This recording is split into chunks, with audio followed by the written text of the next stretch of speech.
When I returned home for the first time in 6 months, my father spoke with an intense tone.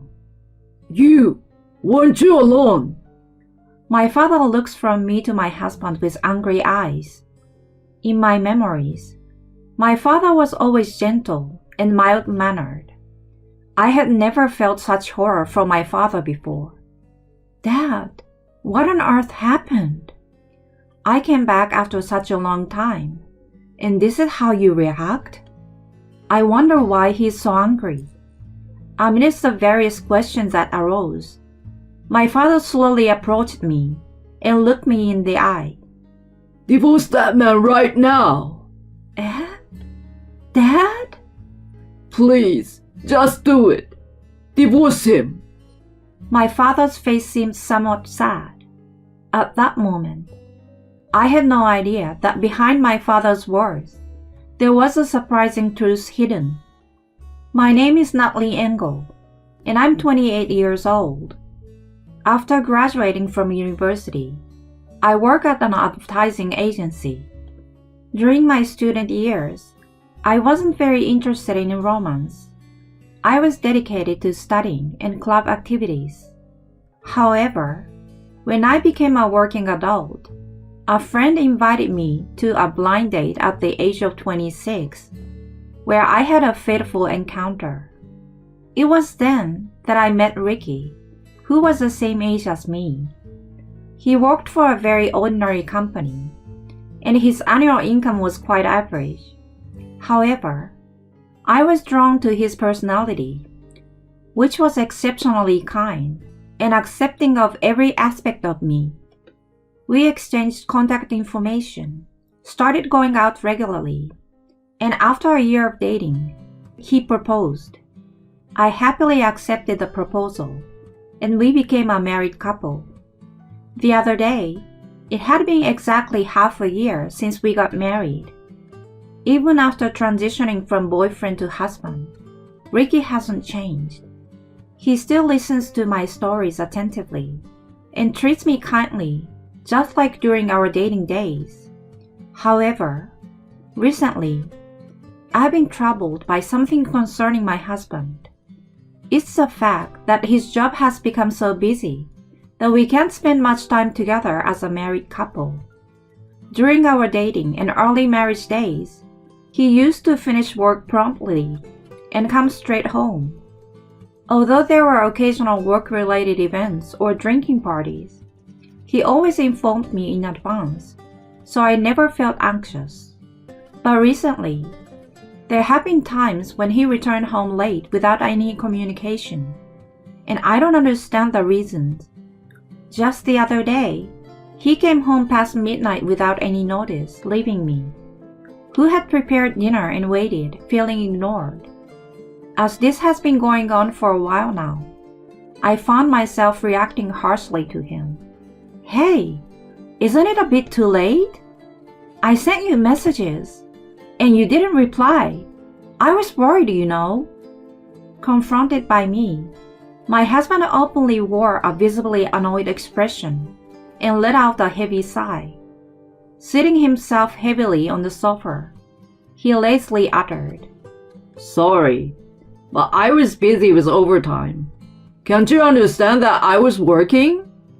But if it's overtime, you could at least send a quick message. I thought you would come home like usual, so I was waiting for dinner. You think I had time to send a message?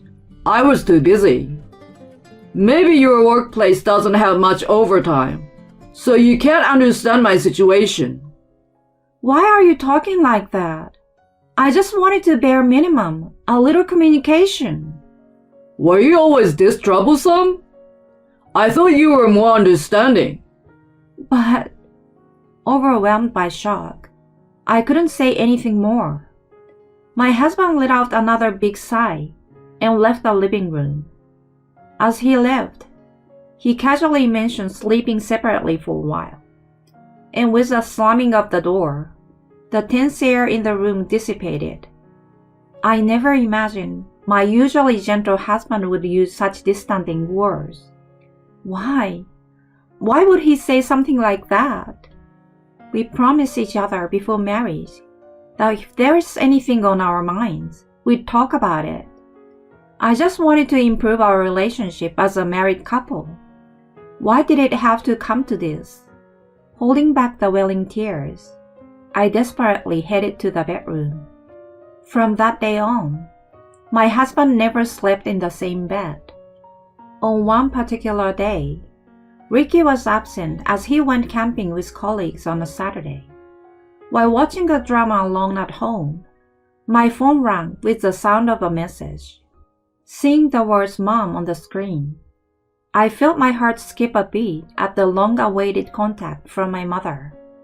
"Hello, Mom?" "Natalie, it's been a while. How are you?" "I'm good. It's nice to hear that you're doing well too, Mom." "I'm still going strong. I'm glad to hear things are going smoothly for you, Natalie. Are you alone today? Is Ricky not there?" "Oh yeah, Ricky is, off camping with some colleagues, and he won't be back until tomorrow." "Oh, is that so? Must be lonely for you."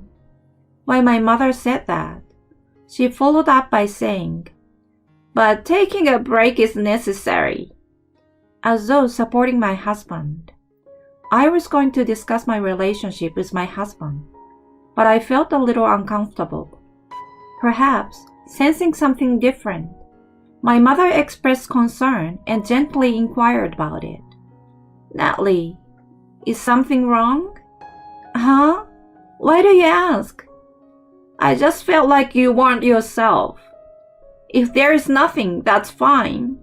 But if something's bothering you, I'm here to listen." "Mom." My mother's kind words almost make me cry. Feeling the limits of carrying the burden alone, I decided to confide in my mother about recent events. Talking to people makes me keenly aware of my own issues. While I spoke, my mother kindly nodded and listened.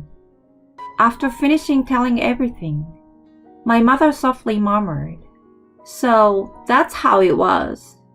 Seeing me fall silent, my mother gently said, "Natalie, if it gets too tough, you can always come back home, But since you're a couple, I also think it's important to have a solid conversation with Ricky."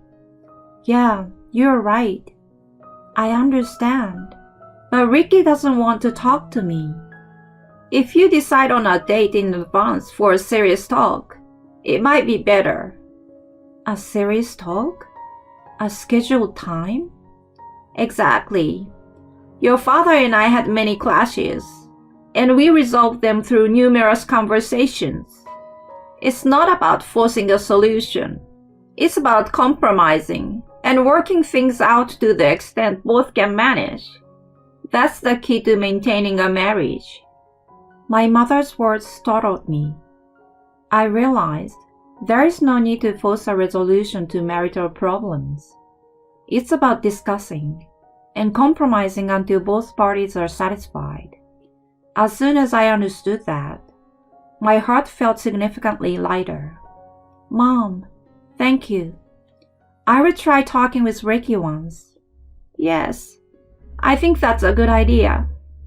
You both are good kids, and you can work things out through conversation." "Yeah, that's true. I'm really grateful I talked to you, Mom." "Your father is also concerned about you, so come and visit us occasionally, okay?" "Of course. I will come back when the timing is right." After ending the call with my mother, I sent a message to my husband. "I want to have a proper conversation at once." The reply came the next day, agreeing to talk once he returned from the camping trip. The next day, as I prepared dinner, my husband returned from the camping trip. We had dinner together, took turns taking baths, and when I emerged from the bath, he was engrossed in a video game in the living room. When I asked if we were going to talk, he left a small sigh, clicked his tongue, and turned off the game. "So, what's there to talk about?" We don't need to have some serious conversation, do we? While fiddling with his phone, Ricky opened his mouth without looking at my face. Irritated by his attitude, I took his phone away. What the heck? Why are you messing with your phone when we were supposed to talk? Do you have any idea how I felt waiting for you? It's probably some nonsense about me coming home late, right? Sorry, but talking won't make me come home any earlier. I'm not trying to say that. I just want you to communicate properly with me. I want to spend some weekends going out together occasionally. So it's about that after all. Basically, you want me to set aside more time for you, right? No, that's not what I'm saying. Desperately pleading, I found that my husband had no intention of listening. On the contrary, he visibly became more upset, glaring at me intensely. In the end, that day, the conversation went nowhere, and we reluctantly went to bed in the heavy atmosphere. My heart was on the verge of collapse. A month later, on this day, it was the anniversary of my grandfather's death, so I had to return to my parents' house for the first time in 6 months. Since that day, there had been no improvement in my relationship with my husband, and the car ride was filled with an awkward silence. Despite seeking advice from my mother, nothing had been resolved, and I felt a slight sense of guilt. With a heavy heart, I pressed the intercom button at my parents' house. The door opened, and it was my father who greeted me, not my mother. "Dad, it's been a while." Despite my cheerful greeting, my father just muttered softly. Normally, he would respond with a happy smile, but this time it was absent. "Dad, is something bothering you?" As I pondered this, my father continued to speak. You want a loan? Despite returning home for the first time in 6 months, my father's demeanor was extremely stern. With eyes filled with anger, he directed his attention from me to my husband. In my memories, my father was always gentle. Experiencing him in such an intimidating manner was a first. "Dad, what's going on? I came home after such a long time. And why are you so angry?" Amid various questions swirling in my mind, my father slowly approached me and looked into my eyes. Divorce that man immediately. "Huh? Dad? What's going on all of a sudden?" I didn't want to say something like this, but it's no use. Divorce him quickly. "Wait, Dad! You can't just say something like that out of nowhere." Just do it, please. Get a divorce. His face carried a hint of sadness. I sensed that there was something serious in my father's pained expression. The room fell into a heavy silence, and my mother hurriedly came to the entrance, asking, "What happened?" But my father remained stubbornly silent. In the tense atmosphere, the one who couldn't bear it any longer and spoke up was none other than Ricky. Wait a minute, Dad. It's too sudden to talk about divorce so abruptly. I don't want to hear your voice. Just leave Natalie and get a divorce. Huh? What's going on? Dad, I never knew you could be so unreasonable. Ricky, as if mocking, laughed and directed an unpleasant gaze at my father. In response, my father glared at him and uttered in a low voice, Then take a look at this. Saying so, he handed a brown envelope to Ricky. As soon as Ricky opened it, his eyes widened in shock. Inside were numerous photos, providing undeniable evidence of Ricky's infidelity.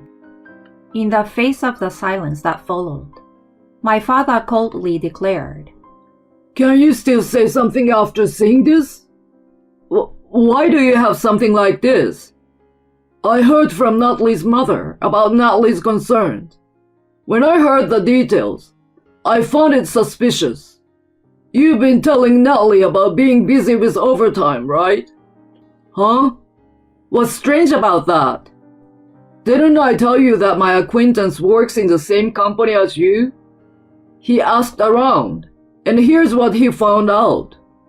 For about a year now, the company strictly enforces no overtime days. What? My father's words triggered a memory. My father's college friend worked in the same company as my husband.